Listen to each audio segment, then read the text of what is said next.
Vibes with Deepa എന്ന YouTube ചാനലിലേക്ക് ഏവർക്കും സ്വാഗതം. ഇന്നത്തെ നമ്മുടെ ടോപ്പിക് ഇംഗ്ലീഷ് ഗ്രാമറിലെ കണ്ടീഷണൽ ക്ലോസ് ആണ്, അല്ലെങ്കിൽ ഇഫ് ക്ലോസ് എന്ന് പറയാം. ദ വേർഡ് കണ്ടീഷൻ എന്ന് പറയുന്ന വേർഡിനെ കുറിച്ച് നമുക്കറിയാം അല്ലെ? എന്താണ്? നമ്മൾ പല കോണ്ടെക്സ്റ്റിലും ഉപയോഗിക്കുന്നതാണ്. എയർ കണ്ടീഷൻ എന്ന് പറയാറുണ്ട്, ഈ ടേബിള് നല്ല കണ്ടീഷനിലാണെന്ന് പറയാറുണ്ട്. അങ്ങനെ നമ്മുടെ നിത്യജീവിതത്തിൽ ഉപയോഗിക്കുന്ന പല സെന്റൻസസിലും നമ്മൾ കണ്ടീഷൻ എന്നുള്ള വേർഡ് യൂസ് ചെയ്യാറുണ്ട്. പക്ഷെ ഇന്ന് നമ്മളിവിടെ പഠിക്കാൻ പോകുന്നത് ഇംഗ്ലീഷ് ഗ്രാമറിലെ കണ്ടീഷൻസ് ആണ്. ഇഫ് ഉപയോഗിച്ചിട്ട് നമ്മൾ എങ്ങനെ കണ്ടീഷൻ സെന്റൻസ് ഉണ്ടാക്കും, അതിന്റെ റൂൾസ് എന്തൊക്കെയാണ്, അതിന്റെ ടെൻസ് ചേഞ്ചസ് എന്തൊക്കെയാണ് എന്നതാണ് നമ്മൾ ഇന്നത്തെ ക്ലാസ്സിൽ മനസ്സിലാക്കാൻ പോകുന്നത്. അപ്പൊ നമുക്ക് ആക്ടിവിറ്റീസിലേക്ക് പോകാം അല്ലേ? യെസ്, നമുക്ക് കണ്ടീഷണൽ സെന്റൻസ് ഏതൊക്കെയാണെന്നും അതിന്റെ ഗ്രാമർ റൂൾ എന്തൊക്കെയാണെന്നും വളരെ വ്യക്തമായിട്ട് എക്സാമ്പിൾ സഹിതം മനസ്സിലാക്കാം. കണ്ടീഷണൽ സെന്റൻസസ് മെയിൻ ആയിട്ട് 3 തരത്തിലാണുള്ളത്. ഏതൊക്കെയാണത്? One is probable condition, and the second one is improbable condition, and third one is impossible condition. അങ്ങനെ 3 ടൈപ്പാണ് നമുക്ക് കണ്ടീഷണൽ സെന്റൻസ് ഇഫ് ഉപയോഗിച്ചിട്ടുള്ള കണ്ടീഷണൽ സെന്റൻസിനെ ഡിവൈഡ് ചെയ്യാൻ കഴിയുന്നത്.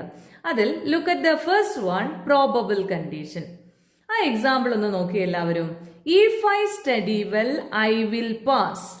ഈ സെന്റൻസിന് നമുക്ക് വ്യക്തമായിട്ട് മനസ്സിലാക്കാൻ കഴിയും 2 ഭാഗങ്ങളുണ്ട് എന്നുള്ളത്.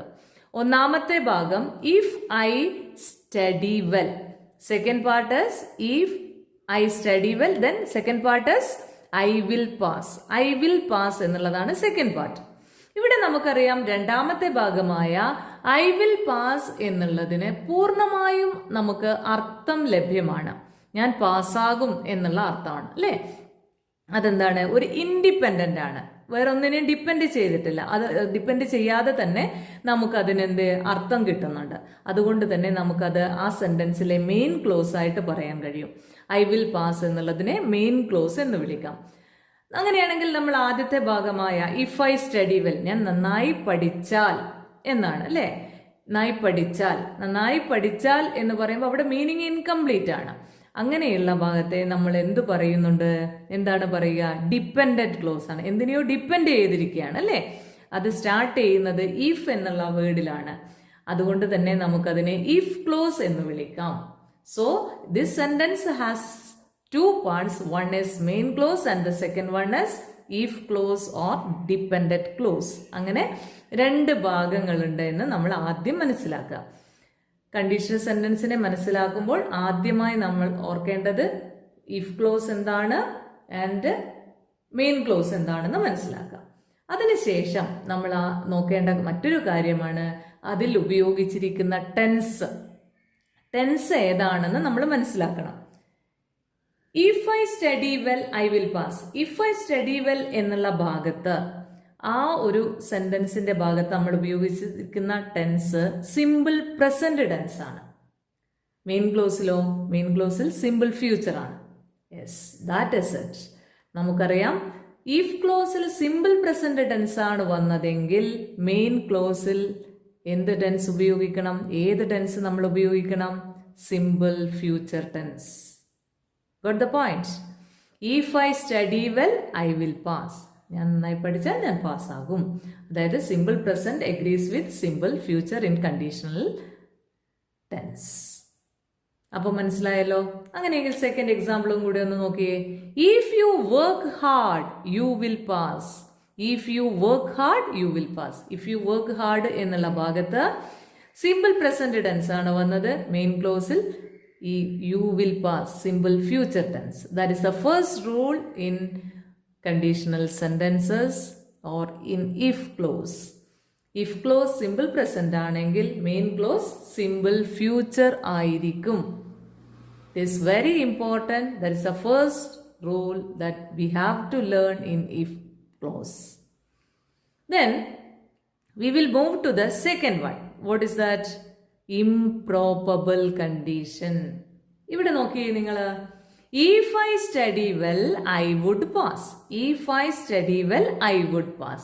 ഇവിടെ if ക്ലോസിൽ ഉപയോഗിച്ചിരിക്കുന്ന ടെൻസ് ഏതാണ്? Studied well. സ്റ്റഡീഡ് വെൽ എന്ന് പറയുമ്പോൾ past tense, simple past tense ആണ് വന്നിട്ടുള്ളത്. അങ്ങനെയെങ്കിൽ മെയിൻ ക്ലോസിലോ I would pass. Yes, I would pass. ഇവിടെ വുഡ് പ്ലസ് V1 ആണ് യൂസ് ചെയ്തിട്ടുള്ളത്. So, in improbable condition, we have to understand the point that if ക്ലോസിൽ സിമ്പിൾ പാസ്റ്റ് ആണ് വന്നതെങ്കിൽ മെയിൻ ക്ലോസിൽ വുഡ് പ്ലസ് V1 ആയിരിക്കും. Would plus V1 base form of the verb, വേർബിന്റെ ഒന്നാമത്തെ രൂപം ആയിരിക്കും നമ്മൾ ഉപയോഗിക്കേണ്ടത്. Once again, if I studied well, I would pass. If he played well, he would win. ഈ രണ്ട് കണ്ടീഷണൽ സെന്റൻസസ് തമ്മിലുള്ള വ്യത്യാസം എല്ലാവർക്കും മനസ്സിലായല്ലോ. Probable condition and improbable condition. ഒന്നാമത്തെ പ്രോബബിൾ കണ്ടീഷനിൽ നമ്മൾ സിമ്പിൾ പ്രസന്റ് ആണെങ്കിൽ, ഇഫ് ക്ലോസിൽ സിമ്പിൾ പ്രസന്റ് ആണെങ്കിൽ മെയിൻ ക്ലോസിൽ സിമ്പിൾ ഫ്യൂച്ചർ ആയിരിക്കും.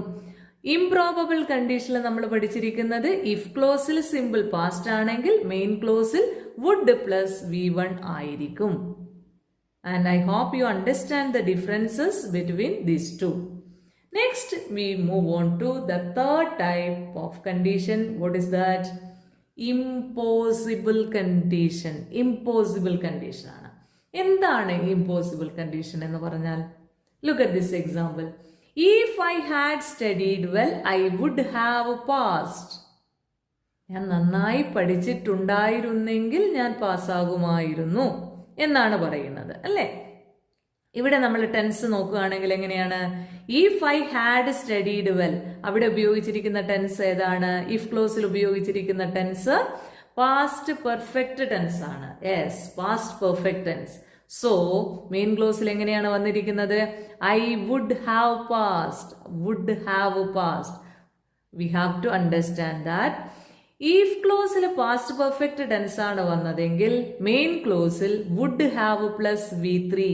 V3 മീൻസ് വേർബിന്റെ മൂന്നാമത്തെ form, that is past participle of the verb. അതാണ് നമ്മൾ മെയിൻ ക്ലോസിൽ യൂസ് ചെയ്യേണ്ടത്. If I had studied well, I would have passed. If you had played well, you would have won. If I had practised well, I would have won the game. ഈ മൂന്ന് എക്സാമ്പിളിലും നമ്മൾ മനസ്സിലാക്കേണ്ട പ്രധാനപ്പെട്ട point എന്ന് പറയുന്നത് if ക്ലോസിൽ ഉപയോഗിച്ചിരിക്കുന്ന tense past perfect tense ആണ്.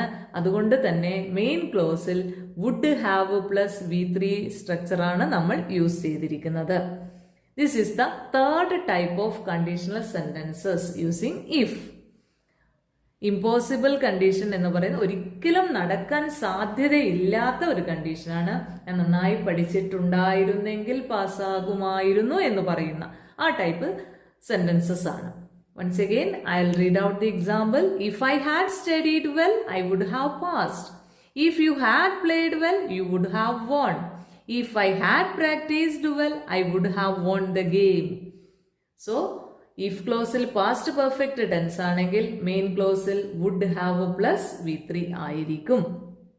ഈ മൂന്ന് മെയിൻ പോയിന്റ് ആണ് നമ്മൾ ഇഫ് ക്ലോസിനെ കുറിച്ച് പഠിക്കുമ്പോൾ മനസ്സിലാക്കേണ്ടത്. First one is simple present tense agrees with simple future tense. Then second one we studied what is it? Simple past ആകുമ്പോൾ would plus V1.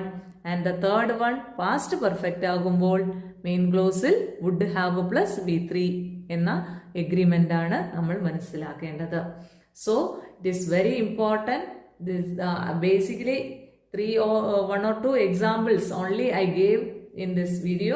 More examples you find out and do practice and understand this point very well.